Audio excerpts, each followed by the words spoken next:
Good morning. Good afternoon.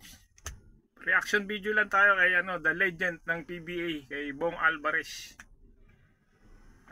PBA legend.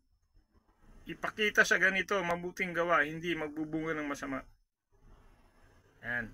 Paul Alvarez, ang kahombro nating PBA legend ng maanib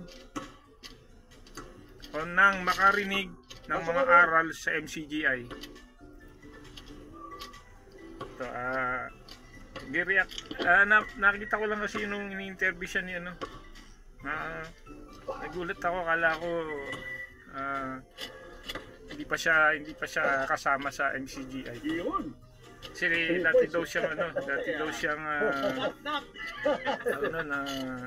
bisyo. Ngayon, yun, gumanda ang buhay. Magandang aral to sa mga natin, mga kahombro. Ayan, yung PBA legend ng makarinig ng aral sa MCGI ay nagbago. Siya mismo magpapatunay. Panoorin natin itong video na to. Ang PBA legend ng Pilipinas. Ang team niya dati Alaska. Naalala ko nung nagsumasali ako sa liga, bali ang team namin Alaskador, ang kalaban namin Anyeo, kasi sikat na sikat pa yung Alaska nun, Anyeo Ram, yan, mga Presto. Ang panahon na yun, may kalakasan ni Alvarez, talagang yan, lakas talaga. Pero nagulat lang ako nung nakita ko sabi niya mismo na yun nga, nakapanginig siya kay Brad Ely at kay Kuya Daniel Rason. Yun, saka siya nagbago na nga, naging kapatid na sa Iglesia ng Diyos. Paul Alvarez, ang kahombro nating PBA legend nang makarinig ng mga aral sa MCGI. Sabi nga niya, mabuting gawa ay hindi magbubunga ng masama. Ipakita natin sa ganito. PBA legend, pakipanood na lang sa kanyang salaysay. Pakisubaybayan na lang din ang aking channel, Samaritano, ang kahombro ng Dowa, Qatar. Salamat mga kahombro. Yan, panoorin na natin itong video ni Paul Alvarez. Ito nga dito, pero siyempre paminsan-minsan din pa rin may iwasan, nag-aaway kami. Ayan. Kaya ito nga, 2017 yung kay Duterte nangyari na napasamaan na naman. Kaya actually nagsimula ang blessing. Itong ayun, nung kinuha ko ni Coco sa probinsyano noong 2017, nag-guess ako ng probinsyano. Nag-guess ka doon? Parang doon ko nakita ulit na. Pero gumagamit ka pa ron? Oo. Doon ko nakita na may value pa pala ako. Dati na wala tingin ko sarili kong basura, na walang kakwenta-kwenta, na ano mo yun? Yung wala akong karapatan mabuhay, yung gano'n, wala akong lugar sa mundo, parang gano'n. Ano yun, probinsyano, bigla ulit mga tiyo. Dumami na naman yan, sunod-sunod, mga palaro, basketball. Bumalik. Ang mga mayor sa telepono kasi pag binuksan mo, lahat ng mayor nandiyan sa akin number. Sana, pag labas mo sa TV, parang bumalik yung mga opportunity sa buhay mo. Pero paano ka napalapit sa Panginoon? Hindi, talagang ko, dati pa, Kristiyano talaga ako, Bible reader ako talaga. Kailan mo sineryoso yung Ang problema talaga na sa akin, yun nga, yung naiwalay ako sa asawa. Parang nawala ka sa focus. Wala. Hindi ka na nagdadasal Hindi ka nagdadasal, pero totoo talaga ang Bible Ang Bible kasi manual talaga ng tao. So yun, dumating ang punto na, actually nagdating-daan ako kay Brother Eli, kay Kuya Daniel Rason. Talagang nag-active ako araw-araw talaga na walang araw-araw yan araw-araw Bible study, tas araya, araw-araw gano'n talaga. Mawawala ka talaga sa wala ka ng ibang pwedeng gawin kundi dito Kaya minsan, wala ka ng oras sa lahat. Kaya diyan, ulit ako. Basa ulit ako ng Bible. At yung mga anak ko naging lalong close ko. Ngayon, nakikita, di-dinner kami. Ngayon, awa ng Diyos nakatapos yung 3 anak ko. Okay na ulit ako. Isip ano sa tingin mo nagligtas sa'yo talaga? Ha? Ano nagligtas sa'yo? At nagpalayo sa'yo sa droga? siguro yung ano sitwasyon mo ngayon. Kasi maganda na ano mo ulit, balik ulit yung dati. Binigyan ka ng second chance. Yes, balik ulit yung dati, andyan na yung ang blessing talaga na dyan. Parang hanggang sunod-sunod. Tapos parang pakiramdam ko, parang yung rookie ako ng PBA na alam mo maraming parating. Excited ka ba? Yes, maraming parating na minsan ngayon, dati pag hindi ako nasama sa laro, sama-sama ng loob ko. Ngayon, may laro sa Amerika yung ibang legends. Parang wala nang dating sa akin, hindi ba ako nagagal, hindi ako naiinis. Okay lang, wala na. Okay lang. Ano yan, kalooban ng Diyos yan. Merong ibang nakahanda para sa akin ng Panginoon. Kaya yun, talagang ngayon okay ako na nakikita ko na yun nga, sana may awa ang Diyos next year. Baka sakali nga. Maging ano tayo sa Manila, makatulong man lang. Yun lang talaga. Ang pangarap ko lang talaga is makatulong si sport sa Manila. Para sabi ko yung kahihiyan na naidulot ko, di ba, Batang Quiapo, sumikat ako sa basketball, Batang Quiapo, ang gandang kahihiya. Gusto kong punuan lahat yun at gusto kong makatulong. Kaya ngayon, nagpaplano ako magtayo ng foundation na para, yun nga, sa mga kabataan, hindi na si sport, pati sa mga single mother na mga walang pang tustos sa mga anak, gano'n, gagawin ko yan. Yan ang plano ko ngayon. At nararamdaman ko, ibibigay sa akin ng Diyos dahil mabuti naman yung hangarin ko. Hanggang ngayon ba may mga lumalapit pa rin sa'yo na para tuksuin ka, na gumamit ulit? Ay, hindi mo maiwasan yan. Ano ginagawa mo? Alam mo ang tao kasi, pag alam na ganun ka, kahit sa Amerika, kahit sa kapuntan lupalop ng mundo, Diyos ko po, naaamoy ka eh. Alam nila yan. Ano ginagawa mo kapag may mga gano'n? Ayun nga, siyempre, layo ka lang kasi nasa sayo naman talaga rin yan eh. Pero hindi mo na ma-imagine sarili mo gagamit ulit. Mahirap. Mahirap. Kaya, mahirap. Hindi, sabi nga simple lang kasi ang rules ng Bible eh. Sa awit 15:1, siya lumalakad na matuwid at gumagawa ng katuwiran ay hindi makikilos habang buhay. Sabi ganon. Totoo eh. Minsan luminis ka ng konti, luminis ka. Tignan mo, puro kamalasan. Pero pagka ang lakad mo, diretso ka, wala kang naku, grabing biyaya, blessing, sunod. Ikaw na ayaw eh. Sa tingin mo ba, bang pinaramdam talaga sa iyo ni Lord na kung gaano kahirap ang buhay? Kaya niya ginawa sa iyo? Oo, sabi ko ito, may Anong purpose? may purpose ang sa akin. May plano ang Diyos sa akin. Nakikita ko kasi, yun na-experience ko, hindi na-experience ng kahit sinong player. So kaya ko explain. Kaya ko tumulong. Di ba? Sila Alvin, patrimonyo. Yun na-experience ko, hindi naging experience.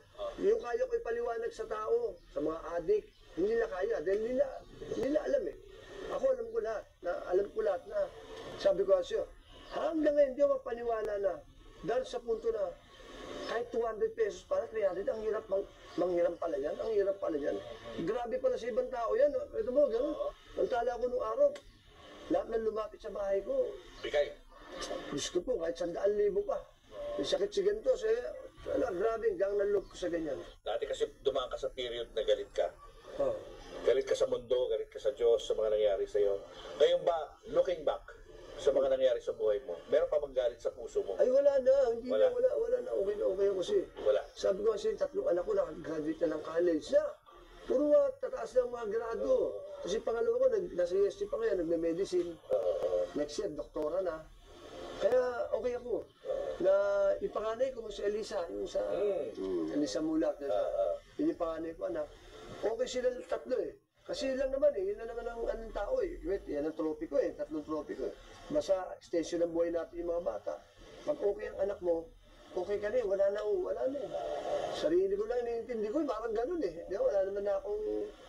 Wala na akong dapat problemahin pa. Kamusta ang buhay mo ngayon? Okay no. May sino ka ng girlfriend? Well, 11 years na kami. 11 years na kayo. Oo, 2000. Kamusta ang buhay niyo? Okay naman, ito, 2013 pa ako dito. May 2013. So, mag-11 years na, grabe. Ang bilis na pa, no? At yung girlfriend ko, very close sa mga anak ko. So, super close. Yung isang araw, dinner kami ng mga bata. Okay naman. Kaya, maganda samahan namin. May plano ba kayo magpakasal? Ha? Wala Bible. Wala ba? Ang Bible kasi manual talaga ng tao. So yun, dumating ang punto na, actually nag-ano ko eh, nagdating daan ako eh, kay Brother Eli, kay Kuya Daniel Rason. Talagang nag-active ako araw-araw talaga na Bible. Wala ba ang Bible kasi manual talaga ng tao. So yun, dumating ang punto na, actually nag-ano ko eh, nagdating daan ako eh, kay Brother Eli, kay Kuya Daniel Rason. Talagang nag-active ako araw-araw talaga na, walang araw-araw yan eh, araw-araw Bible study, tas araya, araw-araw gano'n mo talaga. Mawawala ka talaga sa halos wala ka ng ibang pwedeng gawin kundi dito eh. Kaya minsan, wala ka ng oras sa lahat. Kaya diyan, nagkaroon ako. Nagbasa ulit ako ng Bible at yung mga anak ko nga, naging lalong close ko. Ngayon, nakikita, di-dinner kami. Ngayon, awa ng Diyos yan, nakatapos yung 3 anak ko. Okay na ulit ako. Isip ano sa tingin mo nagligtas sa'yo talaga? Ha? Ano nagligtas sa'yo? At nagpalayo sa'yo sa droga?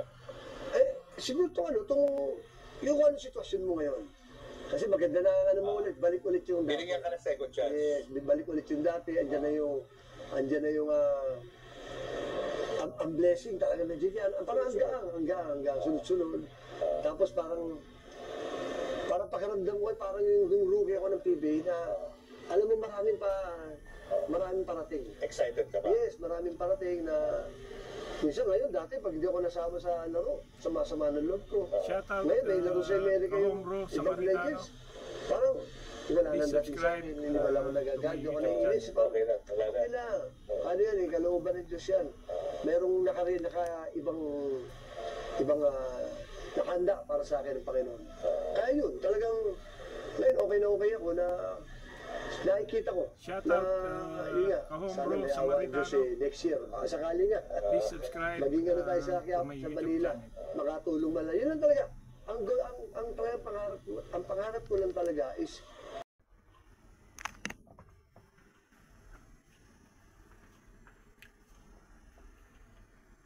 Hello, shoutout kay Samaritano.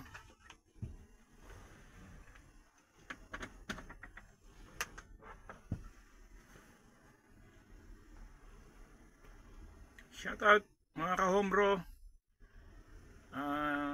Reaction video lang kay reaction video tayo kay Bong Alvarez, ang legend ng PBA. Panoorin natin yung kanyang video. Bali kasi to.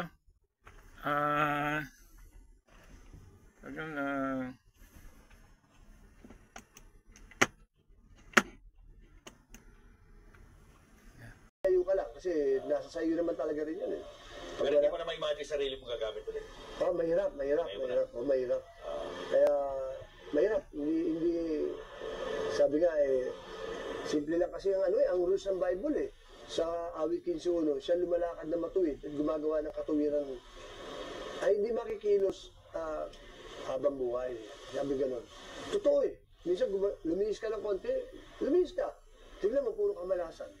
Pero pagka ang lakad mo, diretso ka, wala kang naku, grabe biyaya, blessing, sunod. Ikaw na ayaw eh.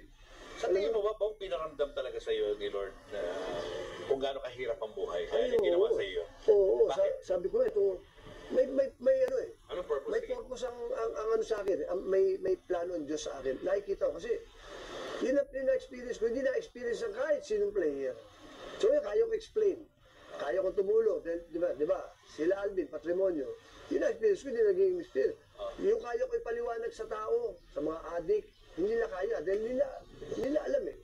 Ako alam ko lahat na sabi ko sa iyo, hanggang ngayon hindi ako magpaniwala na dahil sa punto na kahit 200 pesos para 300, ang hirap manghiram pala yan. Ang hirap pala yan.